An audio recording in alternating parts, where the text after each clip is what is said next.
fastest growing podcast up in the world right now, you know.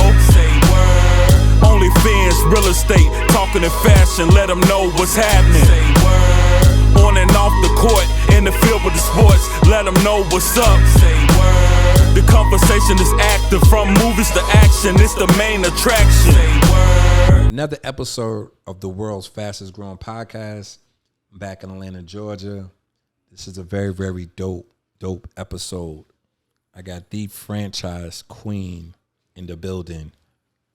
I am here. I'm Ren, the franchising queen. I just asked you this. Yep. They want to know why they call you the franchise queen. Well, they call me the franchising queen. I'm just going to go back a little bit. Okay. I have been 24 years in corporate America. Wow. And the last 10 years, an executive business partner for a private equity firm. Okay. Why they call me the franchising queen, I actually teach people how to build a franchise portfolio. I personally have built an 8-figure franchising portfolio in less than 5 years. Wow. Owning over 8 franchise restaurants, 3 in the medical field. My husband and I have over 2,000 electric car charging stations on 26 highways in the U.S. So the franchising queen, I wanted to create a pathway so our community can become owners. You have so many people online teaching people how to have great credit, how to do business funding, but they're not teaching you what is your next step after getting this money. And that's when you come and see me, and I allow you to build a portfolio that creates generational wealth. And as we know, franchising have been around year after year. It's things that you can pass on to your kids, because it's nothing better, outside of stocks, to have a folder with things that you own that you can give to your kids, because you can't give them good credit. This is amazing. Just listening to this conversation is amazing. Yeah. Like, your credentials is just so stacked. Born and raised. Let's go back for a minute. Okay. A couple years ago. Okay. So I am New Yorker. Oh, okay. Brooklyn girl. Oh. From Hart, Crown Heights, and Bed-Stuy. Okay. Never gonna give that up. Okay. I came to Atlanta in 2002. It was definitely an amazing home where, my husband and I was able to raise our kids. Definitely a different culture, in Atlanta than New York. New York is fact. Like, the nitty gritty. Mm-hmm. And when you get to Atlanta, you get to have that experience of sitting down at the dinner table. And I'm not being shady, New Yorkers. I'm just giving you based on my experience, of what I was able to, pull out of living in Atlanta. After living in Atlanta, then headed to Miami. So on a month basis, I am living in 3 states. This is so interesting. You're talking off camera. You're saying Miami, New York, and is in Atlanta? Yeah. Those are 3 major cities. Yes. I don't want to ask you which one you like the best. Okay. But I want to ask you which one makes more sense. They all make more sense financially. Okay. So that's why we have to be, a little bit in every place. But I think every single one of those places give me a different fulfillment. I think New York creates me as the hustler, right? I think Atlanta gives me that family, life and that stability, for my kids. I think Miami is combined with the 2, and I just love Miami. So if I was ever supposed to give up fully on New York, I definitely think that Miami would be the absolute place for me. I want to talk about the Black family for a little bit. Yep. It's obvious there's like a lack of knowledge, a lack of information. Why do you think it's like that when it comes down to finances, when it comes down to ownership, and even just a sense of like just being eager to like want to do better and want to own and want to franchise? Yeah.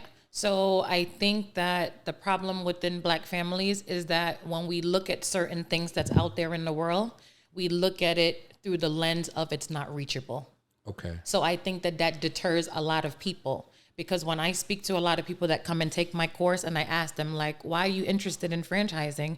And they were like, because you made that goal presentable. Because in their mind, they were thinking for this to be possible, I had to be this rich, fat, white guy with a bunch of $1 billion in a bank account for it to happen. You kind of, you know, like you being from Brooklyn kind of make me feel like I could win. You can. Like it makes me feel like, okay, she's from Brooklyn. I'm You from can. New York. No, but I know I can win, but it makes you feel like that. So, you know, I mean, and since I was in corporate and I've, you know, always been around, you know, people of the $500 million and up mark, right? There were a lot of times where I'm like, okay, they're into, you know, stocks and they're into investments. I didn't have a sense of feeling in those fields because I didn't think that it was something that was reachable for me. Okay. So it was just like I sat there as an employee and not as a student. So when I got into franchising and got into the private equity side of it, that's when I was like, you know what? These goals are reachable. And once I saw that I did it for myself as the little Brooklyn girl that people didn't think was possible, that's why I decided to create a course to teach our people in the urban community how to become owners, how to own in, you know, their own community. Because at the end of the day, it's not even about the ownership. It's about the resources and jobs that you can culturally give back to the people that are living there. Right? Because let's just say when those situations happen at Starbucks and they were Black guys sitting in Starbucks, it's because whoever was running that Starbucks was not within that urban culture. Because I think that if that Starbucks would have been somewhere different, the reaction to them sitting there would have been completely different, right? So we have a lot of people, and not to say it's anything wrong, we have a lot of people that are coming in from other places, owning in urban communities, taking the money there, and their kids get to live really good. But truly, all of their millions of dollars are coming from us. Wow. Just think about it. Like, just when you go to McDonald's, like, and I'm not saying this to be mean or anything, like how many of us are really standing on that line and getting this food? We're the ones that's really spending the money out there. No, I mean, I know Black people are the biggest consumers. Absolutely. Like, and the biggest spenders. I already know how it is. Yeah. Why do you think it's like that? Why do you think we don't have a sense of just financial responsibility? We don't have financial responsibility because I think that the image that everybody wants and that, you know, how they want to feel is projected of this high class thing. I think in our culture, people don't think that they're doing amazing when they're living a middle class life. I think if they feel that they are not, you know, rolling with the big boys, they're thinking less of themselves and truly not even knowing that those people that they're actually respecting, you got the piece to their puzzle. It's true. You know? Do you feel like it's more like that now because of social media? Absolutely. I think social media has mentally drained a lot of people. I think it has mentally damaged a lot of relationships. Because we have a lot of people on Instagram telling you what's the right way to live. That's amazing to me. Like, obviously I have this show, but like, it is amazing to see stuff on Instagram with people actually listen to these people. They do. It's crazy. They do. Like, and what people don't understand is like what works for that person doesn't necessarily work for you. So a lot of people will come to me and say, you know what? Oh my God, like I just found out that, you know, you're married, blah, blah, blah, blah, blah. Like, how did it work for you so long? And I'm like, what worked for me? My blueprint, it's not a business. My blueprint would never work for you because what happens in my household and how we operate might not work for you. My parents were married for 49 years. And same thing for my parents. From the time that I was born until my mom passed away, all I know is living in a household, you know, with my parents. And a lot of people... And they're not listening to nobody advice. Exactly. And a lot of people in my neighborhood looked at my house as the house that they wanted to be a part of. Same thing with me. They were like, oh my God, like you guys look like you have everything. But I'm like, oh my God, it's a lot of no's in that house. Mm-hmm. But I think that people thought like... on our street, right, that we grew up in this brownstone, you're seeing mom going to work, you're seeing dad going to work, you see the kids having like this joyful life, and you're just thinking everything is so rich. Mm-hmm. But people have to create structure in their home, and once your kids are confident with structure, they will always go outside and give out the image of everything is perfectly fine. It was the same way in my household. Both my parents married for 49 years, so everybody thought our house was like the perfect house. Yeah. It wasn't perfect, but we worked together. Mm-hmm. It was cool. Like the cool thing about my house, we trust each other. Yeah. Like we never disappoint each other. We don't lie to each other. Yeah. Well, I lied to my parents a couple of times. Yeah. But you know, we was a set. Mm-hmm. You know what I'm trying to say? Even to this day, we still like a unit. We still like a set, and that helped. That definitely helped me and today growing up. I gotta ask you this. I gotta put you on the spot. Okay. Being an African American woman in the corporate world, Yes. how difficult is this? So it was difficult for me You because, saying was yeah, like that's not difficult at all no more. because I think that I have overcame that fear. Okay. So I think it was difficult for me because being, biracial Okay. and, claiming African American though. You're biracial? Yes. For real? Yes. Okay. So I think it was hard because I would always be the only woman and black woman to enter the boardroom. Okay. So I'm not sure if their looks were to the extent of like, who the fuck she thinks she is, or if it was to the extent of like, oh my God, like I'm really happy for her. So Okay. I think a lot of times it was the fear of myself Okay. walking into that room, initially not being confident until I started talking and was just like, fuck it. So You know? So did it take you a certain time to get to that place? Absolutely. I think that in my 24 years in corporate, it happened in the last 5. And I ask this because I want to use this clip because it's a lot of African American ladies that's dealing with corporate America every single day, and they honestly don't know what to do. Yeah. So like to hear you talk about this and you could give like what you've been through and how you had to overcome this and how you had to do that. This is great because I have conversations with young ladies like this all the time. Mm-hmm. A lot of my friends, they come home, they be like, man, I don't know what to even do. Yeah. I think they treating me like this because I'm such and such. And I'm like, you think so? I'm like, yes. Yeah. But I don't like to blame everything on the race. On the Absolutely. race thing. I don't either because, and let me be, sometimes it's like, come on. and I'll be honest. So for my 24 years of being in corporate, it was like bittersweet from all angles. It was having the fear of what do these white folks think about me, right? As coming in and they don't see, Becky, right? And when they see my name, I can see the shock on their faces when they see a black woman walking through the door.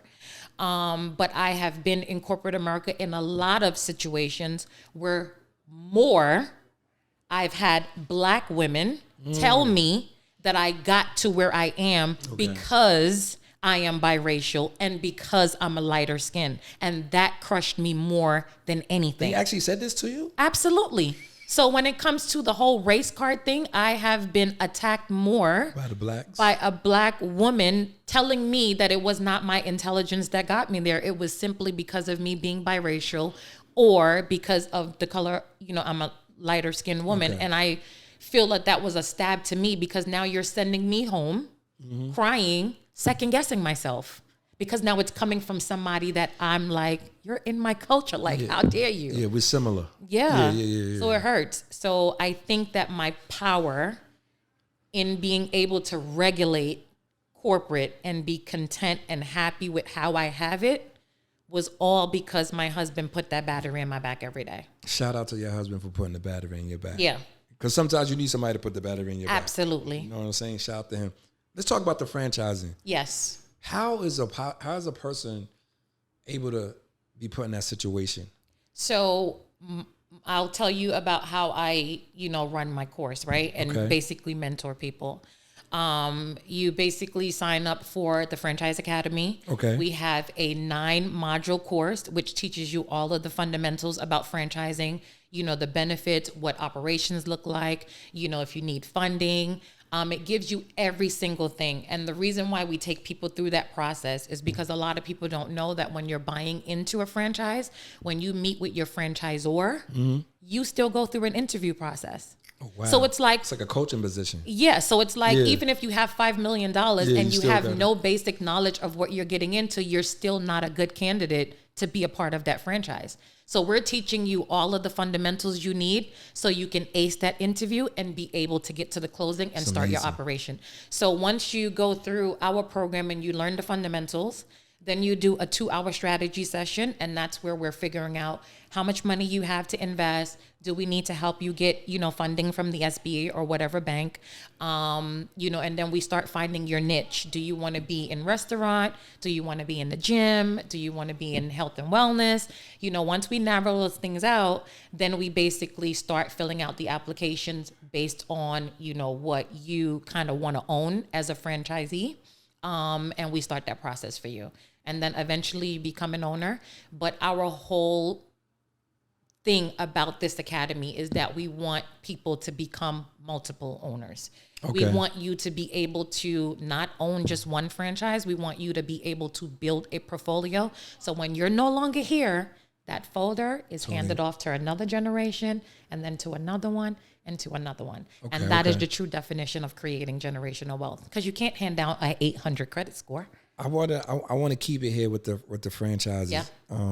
And how could people sign up for this course? They can basically go to my website, which is ourfranchiseacademy.com, or you can follow me on Instagram at The Franchising Queen. And this is obtainable.